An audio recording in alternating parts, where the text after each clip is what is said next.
हरे कृष्णा। ओम नमः शिवाय। कल हमने कथा में बात करी थी कि किस प्रकार महादेव बार बार माता पार्वती को स्नान के लिए कहते हैं और उन्हें धीरे धीरे ये आभास हो जाता है, ये अनुभूति होने लगती है कि जल की बूंदें किस प्रकार से शरीर पर पड़ती हैं। उधर दूसरी ओर जलंधर वो भी असुरों को समझाता है कि संगठन की प्रक्रिया कितनी आवश्यक है। यदि हम संगठित होकर नहीं चलेंगे तो ये देवता सदैव हम पर शासन करते रहेंगे। इसलिए संगठन अति आवश्यक है और इसी वजह से वो कलश वाली बात भी करता है। उनको समझाता है कि जिस प्रकार से इस कलश में थोड़ी सी स्वर्ण मुद्राएं हैं, हम देवताओं को पराजित करके ना जाने ऐसे कितने ही स्वर्ण मुद्राओं से भरे कलश प्राप्त कर सकते हैं। और इस प्रकार से वो उनको संगठित कर देता है। दूसरी ओर गणेश जी जो होते हैं वो महादेव के पास जाते हैं तो महादेव कहते हैं कि देखो पुत्र, तुम्हारी माता को अब जल के कणों की अनुभूति होने लग गई है और जब तक पार्वती इस जागरूक अवस्था में है तब तक उसे इस योग के अगले चरण के लिए अग्रसर हो जाना चाहिए। और ये कहते हुए वो गणेश जी को देखने लग जाते हैं। गणेश जी बोलते हैं कि पिताजी क्या हुआ, आप ऐसे क्यों देख रहे हैं? भगवान शिव कहते हैं कि पुत्र, अभिनय तो मैं भी कर रहा हूँ, परंतु तुम्हारे अभिनय की परिपक्वता, तुम्हारे अभिनय की गंभीरता को देखते हुए मैं तुम्हें नटेश की संज्ञा देता हूँ। आज से तुम्हारा एक और नाम होगा नटेश, क्योंकि इस अभिनय को करने में तुम्हें जो पीड़ा सहनी पड़ रही है मैं उससे अनभिज्ञ नहीं हूँ पुत्र, बिल्कुल भी अनभिज्ञ नहीं हूँ। माँ की ममता को कितने ललायत हो तुम, मैं ये भी सब समझता हूँ, परंतु साथ ही साथ पुत्र मुझे तुम पर गर्व है, मुझे तुम पर गर्व है। तुमने कितना धैर्य रखा है, कितना धैर्य। और पुत्र यही धैर्य जो तुमने रखा है ना, इसका परिणाम अत्यंत सुखकारी होगा गणेश, अत्यंत सुखकारी। और एक बात और ध्यान से सुनो पुत्र कि अगला चरण तुम्हारे लिए अत्यंत महत्वपूर्ण है। अब तुमने क्या करना है, अपनी माता को लेकर काशी जाना है, काशी जाना है और वहाँ पर उसकी भेंट होगी उसके पूर्व जन्म के माता पिता दक्ष प्रजापति और महारानी प्रसूति से। अभी वो ये बातें कर ही रहे होते हैं कि माता पार्वती आ जाती हैं, आकर चरणों में बैठ जाती हैं। महादेव जानते हैं कि माता पार्वती ने प्रथम चरण को पूर्ण किया है और इस समय वो पूर्ण रूप से जागरूक अवस्था में हैं। वो उन्हें कल्याण रखो का आशीर्वाद देते हैं और साथ ही कहते हैं कि पार्वती, इस जागरूक अवस्था में तुम्हें अविलंब काशी जाना होगा। गणेश तुम्हारे साथ जाएगा और तुम कोई और वेश धारण कर लो कन्या, तुम इस वेश में काशी नहीं जाओगी। तुम एक साधारण कन्या का वेश धारण करो और काशी के लिए प्रस्थान करो और वहाँ पर तुम्हें कुछ ऐसे व्यक्तियों से मिलना होगा, तुम्हारी भेंट ऐसे व्यक्तियों से होगी जो तुम्हारे गंतव्य तक पहुँचने में तुम्हारी सहायता करेंगे और तुम्हें उनसे मिलकर प्रसन्नता होगी क्योंकि तुम उन व्यक्तियों को पहचानती भी होगी। माता पार्वती कोई प्रश्न नहीं करती, सिर्फ इतना कहती हैं जैसी आज्ञा गुरुदेव। महादेव मन ही मन कहते हैं जाओ पार्वती जाओ, काशी जाओ। पिछले जन्म के माता पिता तुमसे मिलकर अत्यंत प्रसन्न होंगे, अत्यंत प्रसन्न होंगे वो। माता पार्वती और गणेश जी काशी की ओर प्रस्थान करते हैं। रास्ते में जब माता पार्वती थक जाती हैं तो कहती हैं कि हम अभिनय तो कर रहे हैं माता और पुत्र का और हमें काशी में यही अभिनय करना है क्योंकि गुरुदेव की ये आज्ञा है। तो सुनो पुत्र, हम बहुत थक गए हैं, हम यहाँ पर विश्राम करना चाहते हैं, क्या हम यहाँ विश्राम कर लें? तो गणेश जी कहते हैं हाँ हाँ माँ, आप यहाँ पर विश्राम कीजिए और मैं बस आपके लिए कुछ फल लेकर आता हूँ खाने के लिए। माता पार्वती वहीं एक वृक्ष के नीचे विश्राम करने लगती हैं और गणेश जी वहाँ से फल लेने चल पड़ते हैं। उसी समय कुछ असुर वहाँ आ जाते हैं। कुछ असुर क्या, उनमें जो सबसे बड़ा असुर होता है, वो होता है उत्पल असुर।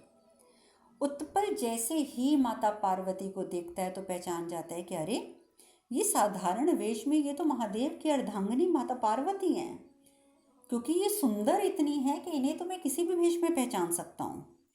परंतु इस समय वो मुझे बहुत शक्ति विहीन लग रही हैं। बहुत अच्छा अवसर है ये, बहुत अच्छा अवसर, क्यों ना मैं इनका अपहरण कर लूँ। यदि मैं इनको उठाकर ले जाऊंगा, शक्तिविहीन तो ये हैं, अगर मैं इन्हें उठाकर ले जाता हूँ तो मैं तो असुरों में सबसे बलशाली कहलाऊंगा। मैं इन्हें उठा ही लेता हूँ यहाँ से, अकेली तो बैठी है ये सोचते हुए उत्पल उस ओर बढ़ता है। उधर महादेव भी सब कुछ देख रहे हैं और भगवान विष्णु, ब्रह्मा जी, नारद मुनि, माता लक्ष्मी, वो सब भी देख रहे हैं। तो नारद मुनि कहते हैं, नारायण नारायण, माता की रक्षा के लिए हमें कुछ करना चाहिए प्रभु। भगवान विष्णु मुस्कुराते हुए कहते हैं, देवर्षि, आपको ये नहीं भूलना चाहिए कि देवी पार्वती जो हैं वो महादेव की अर्धांगिनी हैं।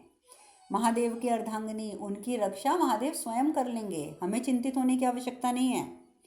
उसी समय वहाँ पर इंद्रदेव उपस्थित हो जाते हैं और उपस्थित होकर बोलते हैं, परंतु मुझे लगता है कि महादेव को हमारी ज़रूरत है। क्या क्या कर लेंगे अकेले महादेव? एक और तो माता संकट में है और दूसरी ओर महादेव का एक अंश जो हमारे लिए संकट बनकर उत्पन्न हो गया है। और जब से उसकी माँ की मृत्यु हुई है ना, जैसे ही ये शब्द बोलते हैं इंद्रदेव के, जब से उसकी माँ की मृत्यु हुई है ना, कि नारद मुनि बीच में टोक पड़ते हैं, मृत्यु या हत्या? बोलिए इंद्रदेव, मृत्यु या हत्या? इंद्रदेव कहते हैं दुर्घटना। न मृत्यु न हत्या, दुर्घटना। वो मेरे और जलंधर के बीच में आ गई थी, सो ये दुर्घटना घटी। अगर वो हम दोनों के बीच में ना आती तो वह जीवित होती। और चलो, अगर वो मर भी गई, मृत्यु को प्राप्त हो भी गई, तो क्या हुआ? ये कार्य तो जल कल्याण हेतु अच्छा ही हुआ ना। जन कल्याण के हेतु सोच लो, मैंने ये कार्य कर दिया है। आप अगर भूल रहे हैं तो मैं आपको याद करा देता हूँ कि देवताओं के कल्याण हेतु, समाज के कल्याण हेतु शुक्राचार्य की माँ की हत्या भी तो हुई थी। उसी प्रकार यदि मैंने भी इसकी हत्या कर दी, अभी वो बात पूरी भी नहीं करी होती देवराज ने, कि माता लक्ष्मी अत्यंत क्रोधित हो जाती हैं। देवराज इंद्र, अपनी मर्यादा मत भूलिए, मत भूलिए अपनी मर्यादा। आपने स्वयं के स्वार्थ हेतु उसका वध किया और आप उसकी तुलना नारायण की लीला से कर रहे हैं। क्या आपको ज्ञात नहीं है कि आपने अगर जलंधर का भी वध करना था तो वो अपने स्वार्थ हेतु करना था? जलंधर कौन सा गलत कार्य कर रहा था? जलंधर किसका नुकसान पहुंचा रहा था? किसको परेशान कर रहा था? किसी को नहीं। आपने अपने स्वार्थ हेतु उसका वध करना चाहा, जिसकी वजह से उस मत्स्य कन्या का वध हो गया। और आप इस बात की तुलना लीला से कर रहे हैं, वो भी नारायण की लीला से। मुझे ये स्वीकार्य नहीं है देवराज, कदापि नहीं। आपको ये ज्ञात होगा, आपको ये बात भूली नहीं होगी कि नारायण ने जो कुछ किया वो धर्म की रक्षा हेतु किया था, धर्म की रक्षा हेतु, ना कि अपने स्वार्थ हेतु। ये बात आप भूलिए मत। और क्या आपको ज्ञात नहीं है कि शुक्राचार्य की माता क्या कर रही थी? शुक्राचार्य की माता असुरों को संरक्षण दे रही थी, वो भी उन असुरों को जो समस्त संसार में अधर्म फैला रहे थे। तत्पश्चात धर्म की रक्षा के प्रण को पूरा करने के लिए नारायण को उनकी हत्या करनी पड़ी थी। वो कार्य अनिवार्य था। देवराज, नारायण ने स्वार्थवश नहीं किया, समाज के कल्याण हेतु ये कार्य किया था। और देवराज, वैसे भी जो परिस्थितियां आज हमारे समक्ष आई हैं ना, उसका मूल कारण महादेव नहीं, आप स्वयं हैं। आप स्वयं हैं।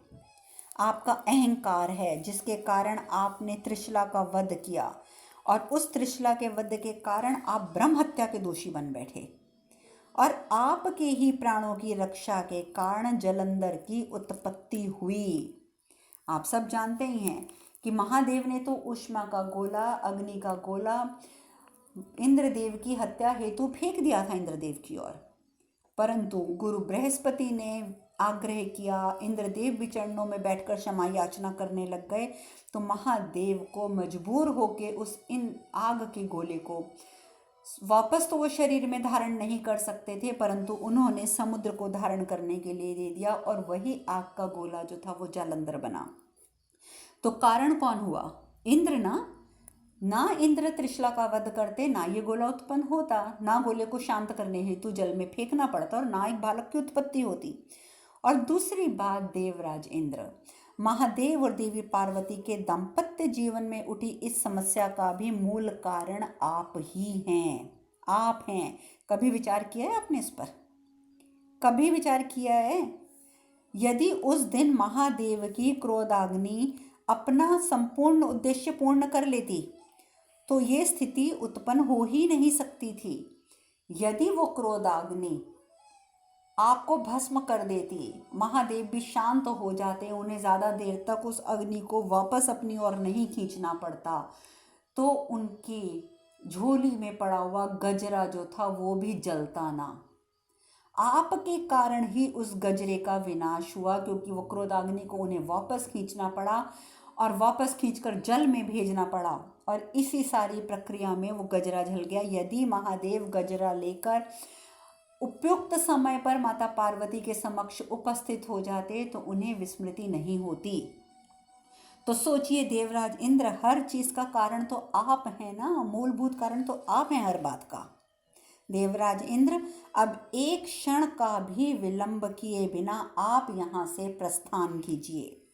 आप यहाँ से तुरंत प्रस्थान कीजिए।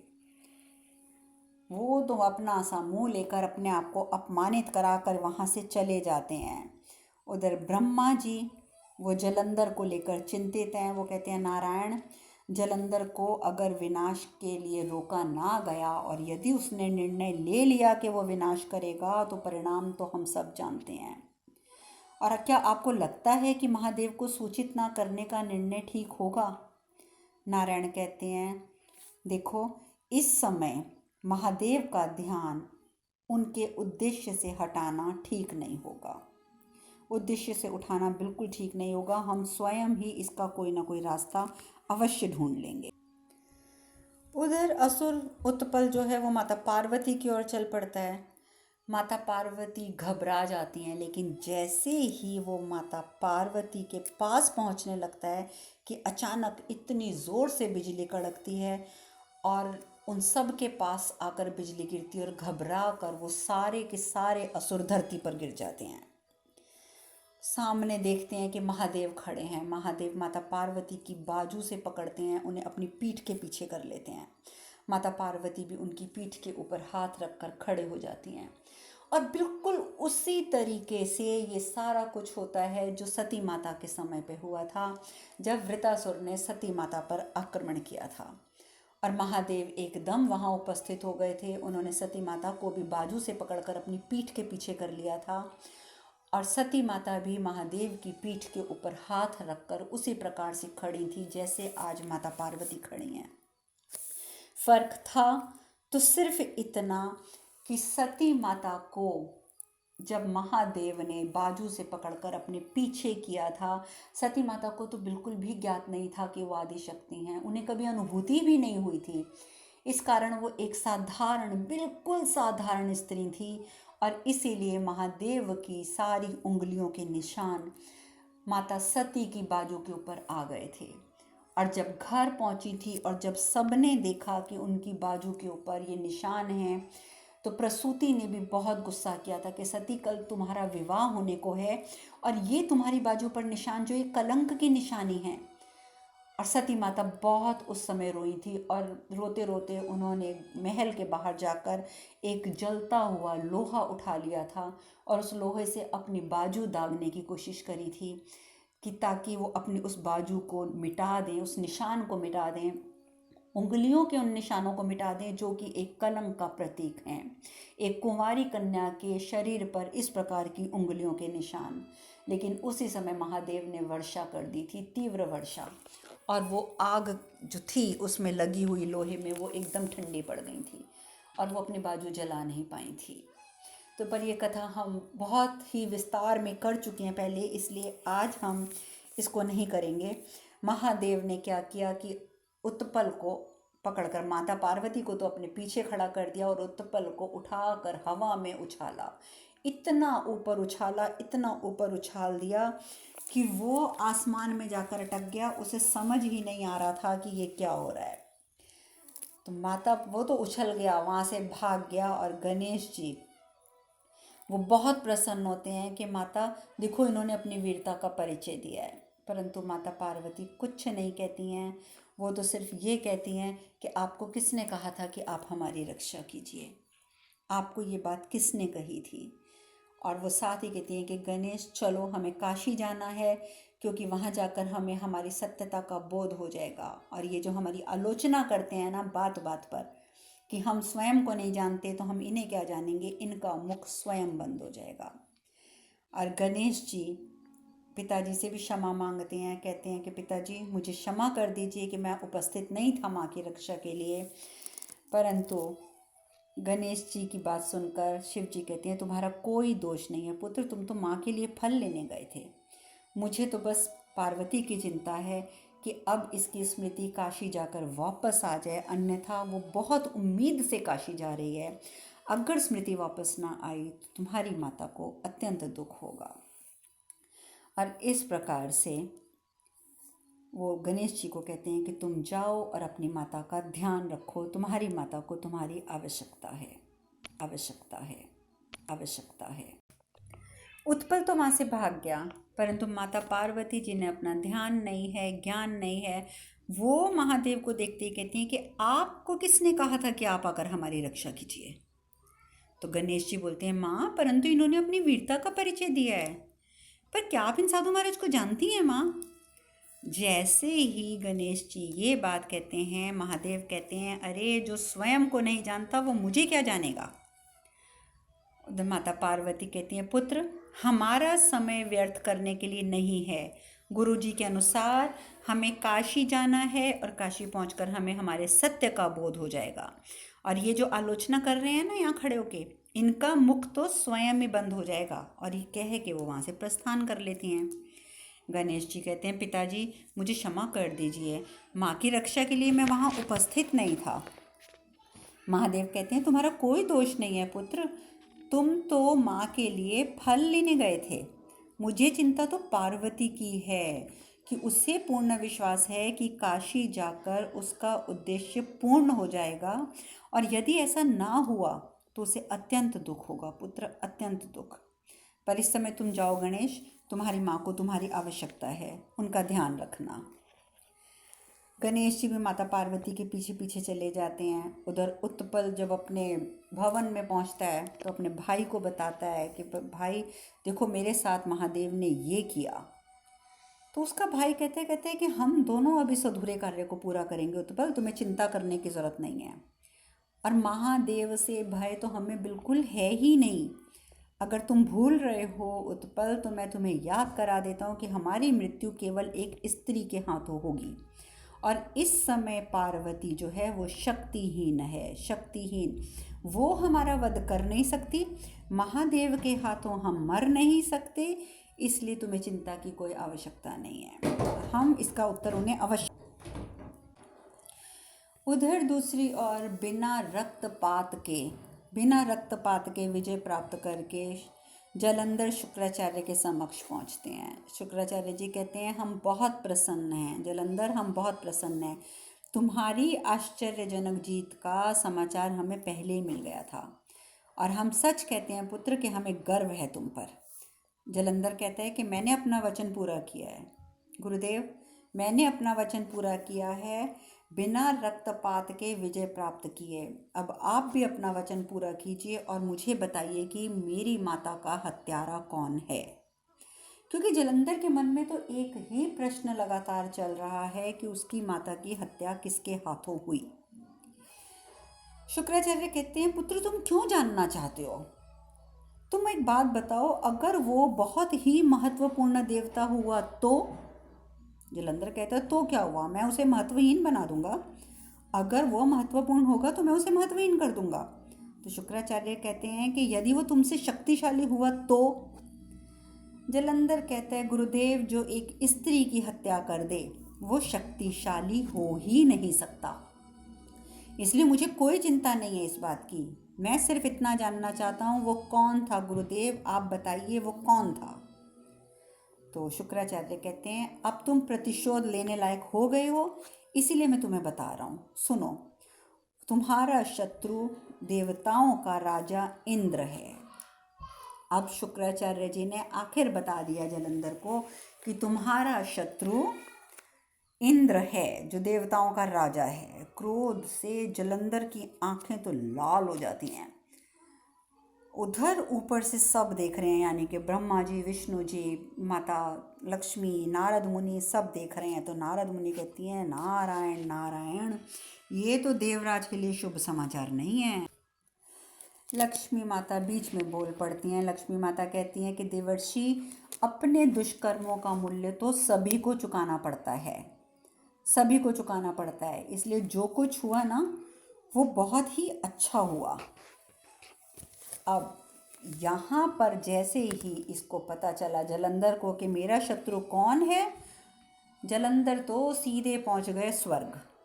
स्वर्ग में जाकर क्या देखते हैं कि ऐरावत पर बैठा हुआ इंद्रदेव जो है वो जैसे सैर करते हैं स्वर्ग की, वो स्वर्ग की सैर कर रहे हैं इंद्रदेव, और आसपास और भी जो उनके सैनिक हैं उनके पीछे पीछे चल रहे हैं। अचानक ऐरावत जो है, उनका जो हाथी है, वो चिंघाड़ना शुरू कर देता है। तो जब वो चिंघाड़ता है तो इंद्रदेव सोच में पड़ जाते हैं कि ये ऐरावत कैसी चेतावनी दे रहा है, ये हमें कोई ना कोई चेतावनी दे रहा है जो हम समझ नहीं पा रहे हैं। अभी वो ये बात सोच ही रहे होते हैं कि सामने जलंधर उपस्थित हो जाता है। जलंधर उपस्थित होता है, उसकी आंखें वही लाल लाल, खून जैसे उतरा हुआ है आंखों में, और उनकी आंखों को देखते ही इंद्रदेव पहचान जाते हैं कि ये तो जलंधर है। बेशक जलंधर अब थोड़ा बड़ा हो चुका है, लेकिन फिर भी उसको देखते ही इंद्रदेव पहचान जाते हैं। तो ब्रह्मा जी कहते हैं कि नारायण, बहुत हैरानगी की बात है कि जलंधर को स्वर्ग पहुंचने में एक क्षण भी नहीं लगा। नारायण, असुरी शक्तियों के विनाश हेतु, धर्म की स्थापना हेतु आपने बार बार असुरों का विनाश किया है, लेकिन इस बार जो असुरी शक्ति है वो स्वयं महादेव का अंश है। तो इसका विनाश तो ना आप कर सकते हैं ना मैं कर सकता हूँ, हम दोनों के लिए ही संभव नहीं है। अब इसका विकल्प क्या होगा नारायण? जलंधर तो स्वर्ग तक पहुँच गया, अब आप ही बताइए कि विकल्प क्या होगा। हम दोनों इस तथ्य से अवगत हैं कि यदि शीघ्र ही इसे रोका ना गया तो इसका परिणाम क्या होगा, और इसका परिणाम सिर्फ देवताओं को ही नहीं बल्कि समस्त संसार को भुगतना पड़ेगा। इसीलिए मुझे चिंता हो रही है कि अब इसका विकल्प हमें ढूंढना होगा नारायण।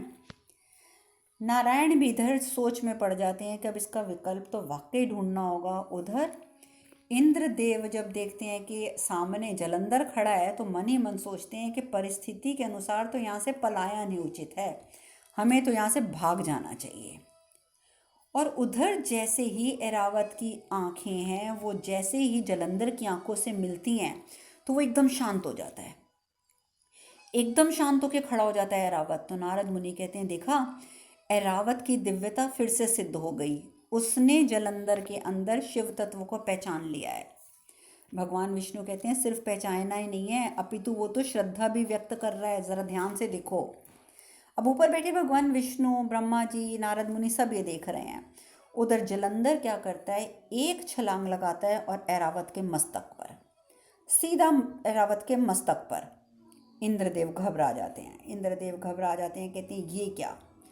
वो क्या करता है, जलंधर इंद्रदेव को उसकी गर्दन से उठाकर ऊंचा उठा लेता है, एकदम हवा में लटका देता है इंद्रदेव को, और कहता है कि देखिए देवराज, अपनी माता के हत्यारे को मैं अवश्य तो खत्म तो अवश्य करूँगा, परंतु यहाँ नहीं, यहाँ नहीं, युद्ध क्षेत्र में तीनों लोकों के समक्ष मैं तुम्हारी हत्या करूँगा, ताकि तेरे साथ साथ सभी देवताओं का भी सर्वनाश हो जाए। इसीलिए मैं तेरी हत्या भी युद्ध क्षेत्र में करूँगा इंद्र। और ये कह के गर्दन से जैसे पकड़ा होता है उठा कर नीचे फेंक देते हैं। जैसे ही नीचे फेंकते हैं तो ऐरावत क्या करता है कि इंद्रदेव की ओर तो नहीं चलता बल्कि जलंधर के पीछे पीछे चलना शुरू कर देता है। आगे आगे जलंधर, पीछे पीछे ऐरावत। और इंद्रदेव स्वर्ग में, वहीं धरती पर। लक्ष्मी माता कहती हैं कि जो देव अमर्यादित हो जाते हैं, जो देव ऐश्वर्यहीन हो जाते हैं, उन्हें ऐरावत पर बैठने का कोई अधिकार नहीं होता। इसलिए देवराज के साथ जो कुछ हुआ है वो बिल्कुल सही हुआ है, बिल्कुल सही। देवराज इसी लायक थे। और इस प्रकार से ऐरावत को इंद्रलोक से लेकर जालंधर जो है वो पाताल लोक की ओर प्रस्थान करता है। अब आगे की चर्चा हम कल करेंगे। आज हम कथा में यहीं विश्राम लेते हैं। हरे कृष्ण कृष्ण कृष्ण हरे हरे, हरे राम राम राम हरे हरे। आप सब खुश रहें, सुखी रहें, स्वस्थ रहें। हरे कृष्णा। ओम नमः शिवाय, ओम नमः शिवाय, ओम नमः शिवाय, ओम नमः शिवाय।